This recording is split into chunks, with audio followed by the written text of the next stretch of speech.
Okay, very good morning to you all. It's a great pleasure to be here in Gothenburg with you for the Swedish Maritime Day.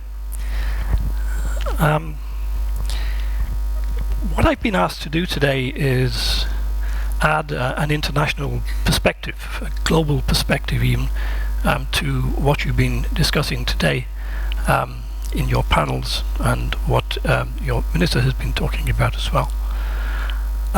But I'm going to add to that international perspective a kind of a foresight perspective, and what I intend to do is sort of give you sort of a big picture, give you a sense of where we are headed in the global economy, and then from there walk you through the prospects and challenges of a good number of the maritime activities that you've been talking about today, and then from that draw some sort of general conclusions, again still on a global scale. So let's see if we can get this to work. Oh, that's wonderful. Okay. I agree, this is slightly depressing news, I know, but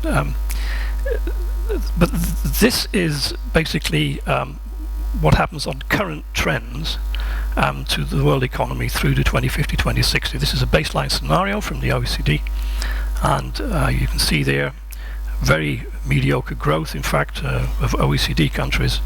The world economy on a gradual slide, the non-OECD and in particular the emerging economies sliding even faster. We know the reasons for this. Aging populations in OECD countries, but also in the emerging economies. There's the question of the slowing of the catch-up process, particularly among the developing countries and the emerging economies. And then, of course, we're still suffering from the after effects of the crisis that started in 2007. Now, in the OECD area as a whole, what we see are employment rates gradually picking up again after around about 2010, but unemployment rates still unacceptably high. So the problem is that the jobs that are being created are not being created fast enough to close the jobs gap. So we have a further problem there, and then we have to look at productivity and what is likely to be happening with productivity over the coming years. And you can see here that productivity is slowing across the OECD, fairly stable in the European Union. Here in Sweden, looking a little better, but then decreasing somewhat sharply as we move to 2030 and beyond. But still light years away from the trend in productivity that you can see there in the emerging economies in China, India, Indonesia. Now, if it's true, they're starting from a lower base, and it will gradually be decreasing, but there is still a big trend and productivity gap there that we have to think about. So for us, this overall view stimulated three key questions for us. And the first of those is, well, where then are the new sources of economic growth in the next decades? Where are the jobs going to be generated?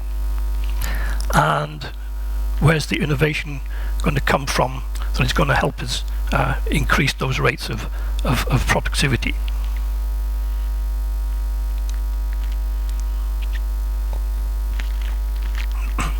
So these were basically the questions that were guiding the creation of a stream of work at the OECD, which we're calling the future of the ocean economy, and exploring the prospects of emerging ocean industries to 2030 and 2050.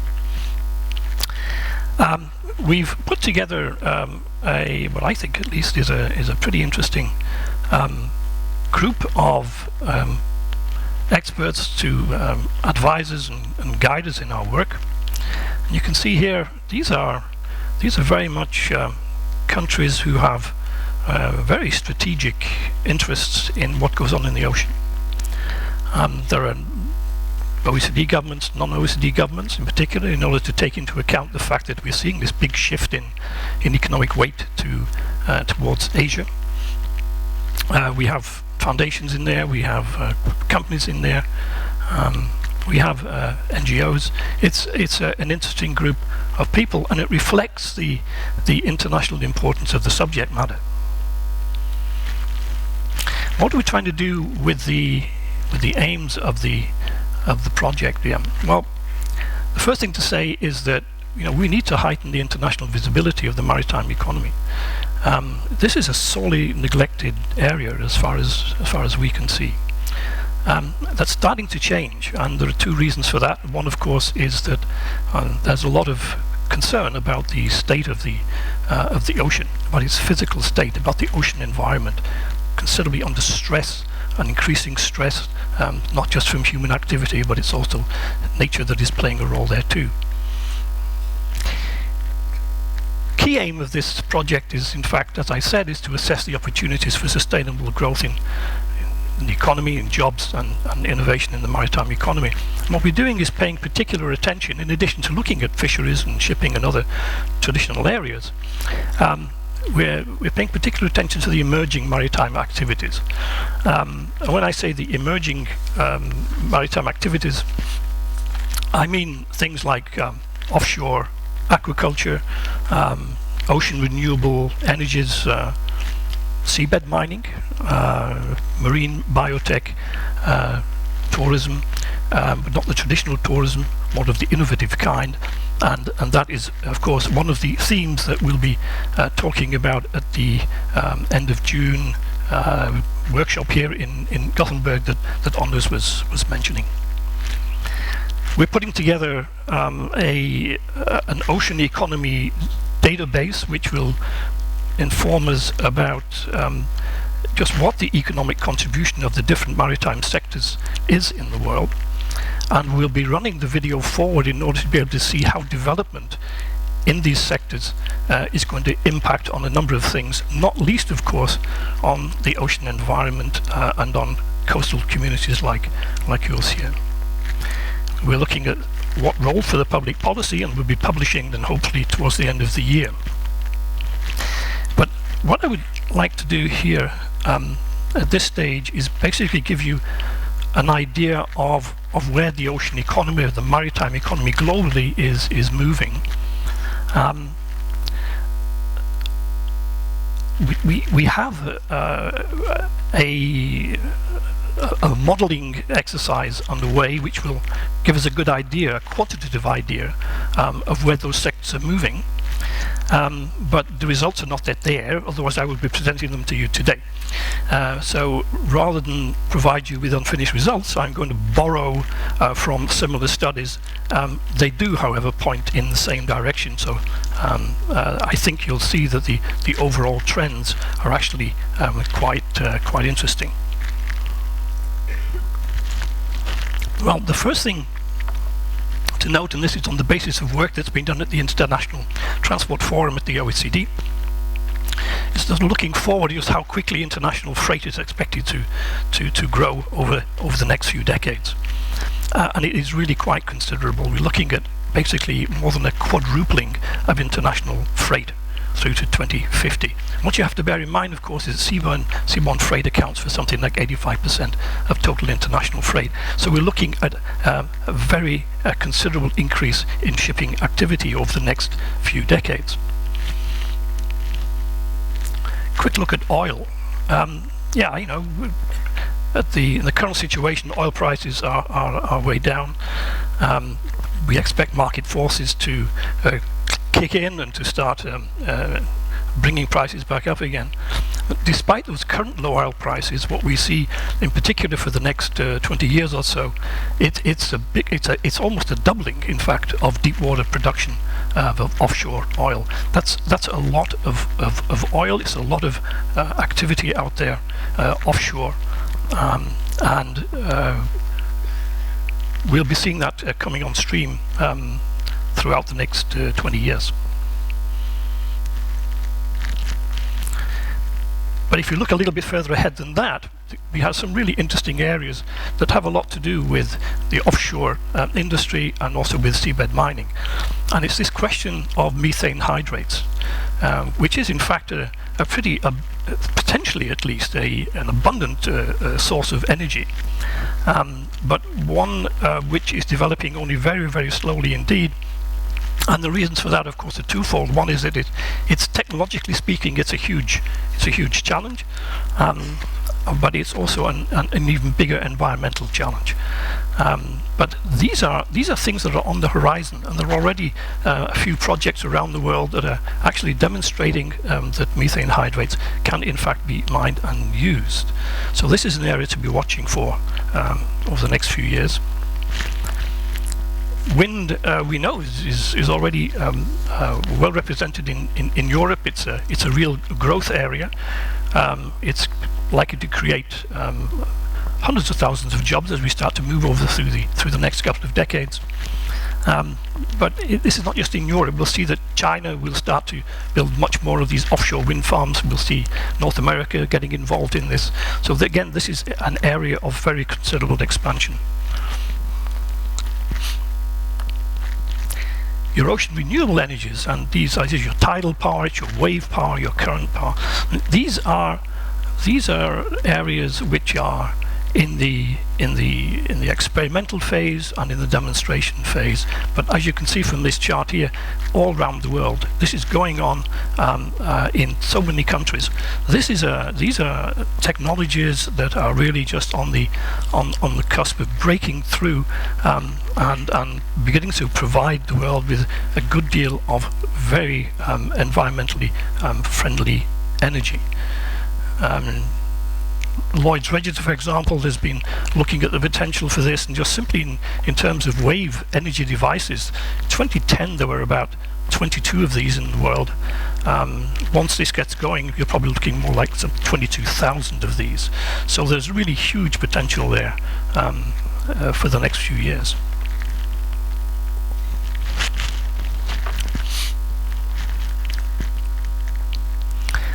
You were talking about aquaculture before, and this is just to give you an idea of the global picture here.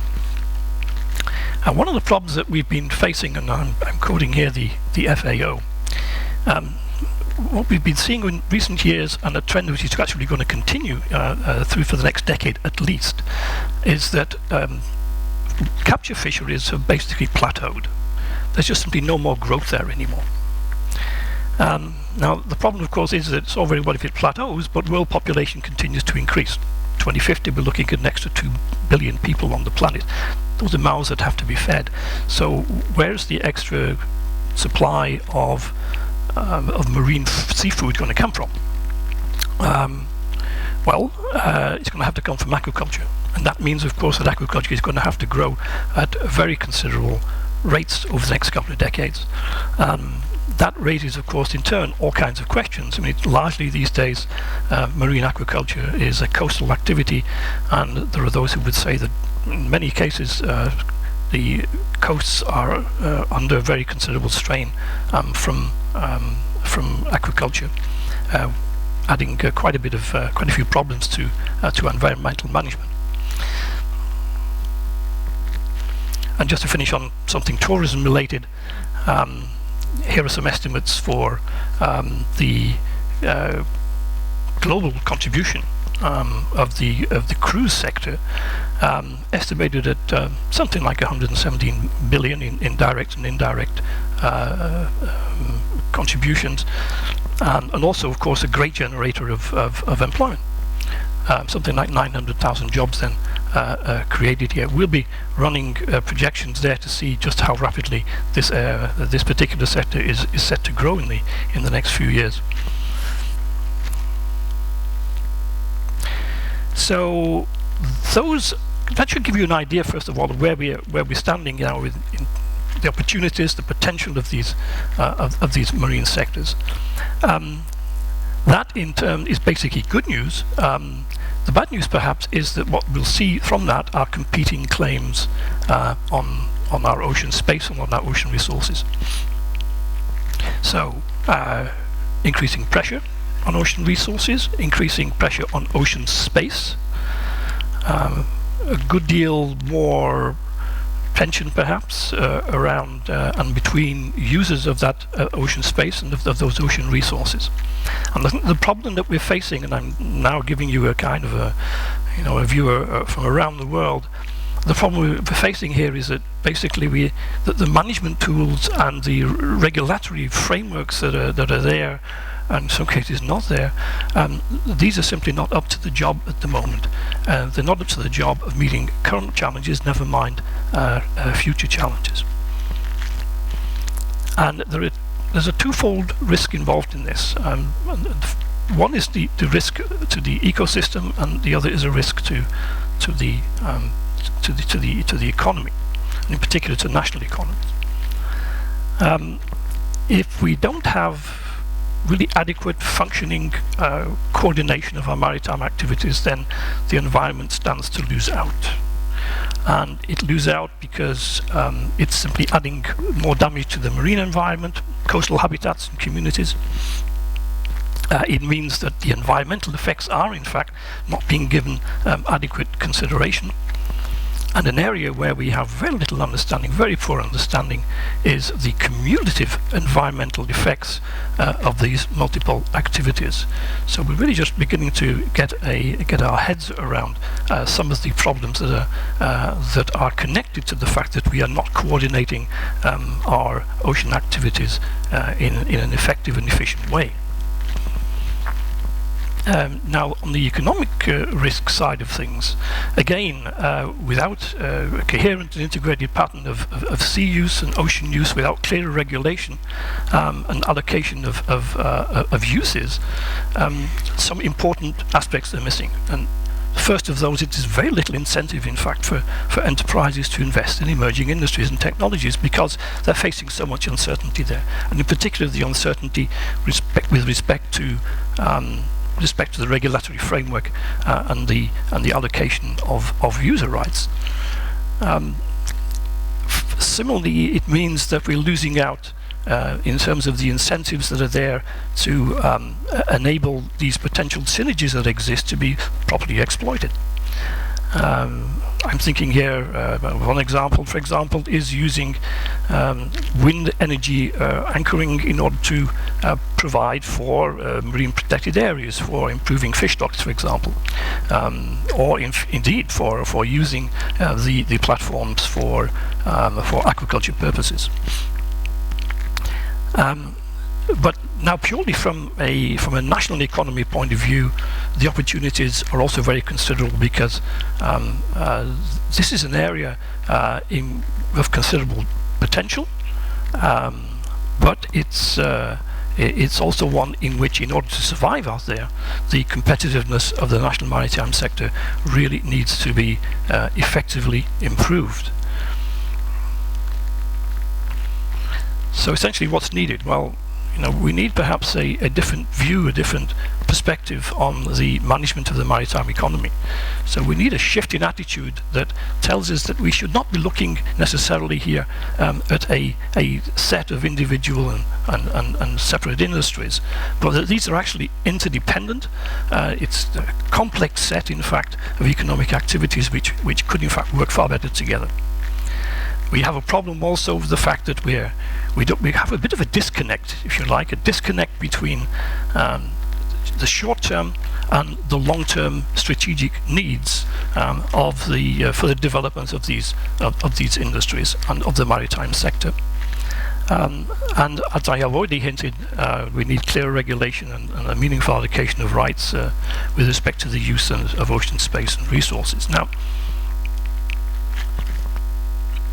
in terms of developing this kind of a framework, lots of things are happening around the world. I mean, we concentrate a lot here, of course, on what's happening in Europe. But I mean, if you look around down to Australia, for example, with its marine parks, and particularly those around the Great Barrier Reef, these have quite a long history and have been relatively effective in doing what they set out to do, namely protecting the environment of those very vulnerable reefs. And China has now for a couple of decades had its own form of marine spatial planning. It's had marine functional zoning, and America and Canada, they too, have their own system here for ocean management. And in Europe, if you've all been following this, of course, in Europe we have a very diverse picture. I mean, some countries in Europe have actually moved quite far in terms of establishing quite effective marine spatial planning. Others are lagging somewhat behind.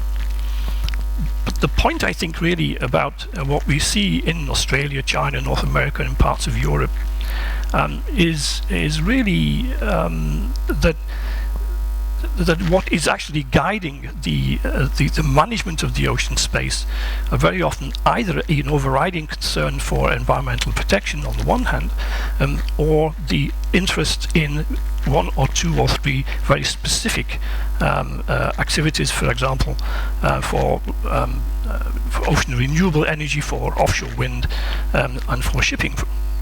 And it means, of course, that in other areas, important areas such as fisheries, aquaculture, and so on, and tourism, are less well integrated into the strategic plan.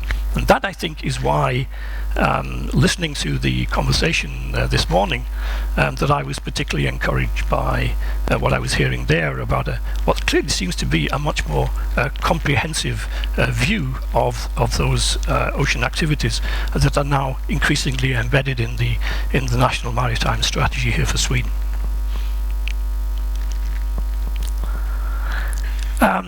My final slide is really, once we've got through this project of ours and the next steps come along, where do I think that the OECD can contribute to the ongoing debate internationally? And I think there are three areas where we can do something useful. The first of that is clearly governance. I mean, the OECD has quite a long track record here in bringing a multiplicity of stakeholders together to work out new forms of communication, coordination, getting more coherence into policy making. That is one area. Another area we've seen that when it comes round to marine spatial planning and other forms of ocean space planning, there's an extraordinary lack of economic thinking goes into this. Usually it's driven, of course, by political aspects and by self-interest. We think that by applying a good deal more economic instruments to this to these approaches, that we can probably help make these approaches a good deal more effective and efficient. And the final area, I think, where the OECD can offer quite a bit is basically in the technological area. There is some extraordinary technologies out there already, and many of them are in the pipeline. They have to do with seabed mapping, of which most activities would benefit from. In situ monitoring of the ocean environment, Earth observation, of course, making better use of our satellite infrastructure, handling the big data, using the satellites, of course, to track vessels and see who is in protected areas when they shouldn't be, and so on. Those are areas, I think, where public authorities in OECD countries certainly could do an awful lot more in terms of developing those technologies and harnessing them more effectively to the management of the ocean space. And I'm going to stop there because I know I'm the man between you and lunch, and so I think this is a good time to stop. Thank you very much.